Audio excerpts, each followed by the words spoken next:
নারীর আত্মবিশ্বাসে আত্মরক্ষা এই স্লোগানে রাজশাহীতে চলছে 3 দিনব্যাপী প্রশিক্ষণ কর্মসূচি। এই কর্মশালার শেষ দিন আজ। এতে অংশ নিচ্ছে স্কুল কলেজের শিক্ষার্থী সহ প্রায় শতাধিক নারী। রাজশাহী থেকে গোলাম রাব্বানীর রিপোর্ট। প্রায় দেশের বিভিন্ন স্থানে ঘটছে নারীর প্রতি সহিংসতা। এর প্রতিবাদ বিচারের দাবিতে মানববন্ধন সহ নানা কর্মসূচি পালন করছেন সর্বস্তরের মানুষ। তবে সহিংসতা এড়াতে রাজশাহীতে ভিন্ন ধরনের উদ্যোগ নিয়েছে স্বেচ্ছাসেবী সংগঠন ইলামিত্র লড়াই মঞ্চ।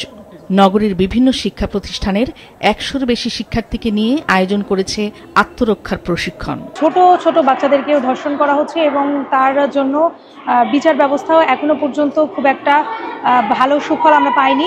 আমরা সাধারণত মেয়েদেরকে কি বলি, সাবধানে চলো ফিরো এরকম বলি, কিন্তু সাবধান শুধু চললেই তো হবে না, নিজের যে আত্মরক্ষাটা নিজেও শিখতে হবে, সেটা আসলে এখানে এসে আরো বেশি ভালোভাবে বুঝলাম। পুরুষ যখন একটা অবলা নারীকে অবলা ভেবে প্রথমে যখন তার হাত বা তাকে ব্যাড টাচিং চেষ্টা করে, তখন তাকে কিভাবে ইনস্ট্যান্ট তাকে প্রতিরোধ করতে হবে সেই সব আজকে শিখলাম। যতটুকু শিখেছি আমার মনে হয় যে আমরা যদি বাসায় আরো প্র্যাকটিস করি তাহলে অবশ্যই আমরা নিশ্চয়ই নিজেদেরকে আত্মরক্ষা করতে পারবো। এখন অনেকটা কনফিডেন্স পাচ্ছি যে না, বাইরে যদি একা কোথাও যায় তো নিজেকে সেভ করতে পারবো নিজে। ট্রেনিংটা করলে আমার মনে হয় অনেক নিরাপত্তার সঙ্গে আমি নিজে রক্ষা করতে পারবো।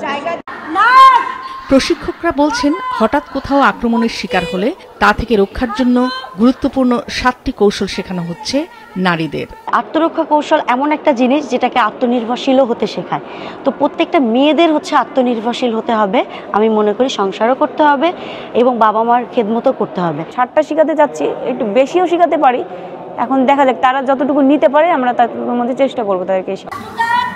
প্রতিটি জেলা উপজেলা পর্যায়ে এমন প্রশিক্ষণের ব্যবস্থা করা উচিত মনে করেন সংশ্লিষ্টরা। যখন আমাকে কেউ রাস্তাতে হ্যারাস করবে বা অটোতে বা আমি চলাচলের সময় বাইরে যখন আমাকে হ্যারাস করবে, তখন কিন্তু আমি তাদেরকে যাতে তাদের থেকে নিজেকে রক্ষা করে বের হয়ে আসতে পারি, মূলত সেই টেকনিকগুলো শেখার জন্যই আমরা রাজশাহীতে মহিলা কমপ্লেক্সে 22, 24 ও 25 তারিখ এই 3 দিন ব্যাপী আত্মরক্ষার কর্মশালার আয়োজন করেছি। আমরা বিশ্বাস করি নারীরা যদি নিজেদের আত্মরক্ষার বিষয়টি শিখতে পারেন, তারা আত্মবিশ্বাসী হয়ে উঠবেন এবং নিজেরাই নিজেদেরকে প্রতিরোধ করতে পারবেন এই ধরনের ঘটনার জায়গা থেকে।